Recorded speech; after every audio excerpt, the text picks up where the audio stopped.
চন্দননগরে জগদ্ধাত্রী ঠাকুর দেখতে আসছেন? সব থেকে আগে যারা ট্রেনে করে আসছেন তারা মানকুণ্ড স্টেশনে নেমে পড়বেন। আর এটা হচ্ছে স্টেশন রোড। আর এই রাস্তাটা ধরে সোজা গেলে স্পোর্টিং ক্লাবের প্যান্ডেলটা দেখতে পারবেন। আর এই যে স্পোর্টিং ক্লাব এখন সেজে উঠছে।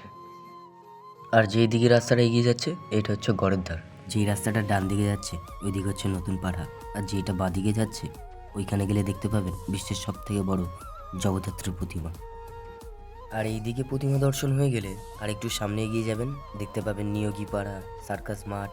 আর নিয়োগীপাড়া সার্কাস মাঠ এই দুটো প্যান্ডেল দেখা হয়ে গেলে আবারও সোজাই হাঁটবেন, যেমনটা ওই প্রথম থেকে শুরু করেছিলেন। দিয়ে আর একটু সোজা গেলে দেখতে পাবেন আমাদের রানীমাকে।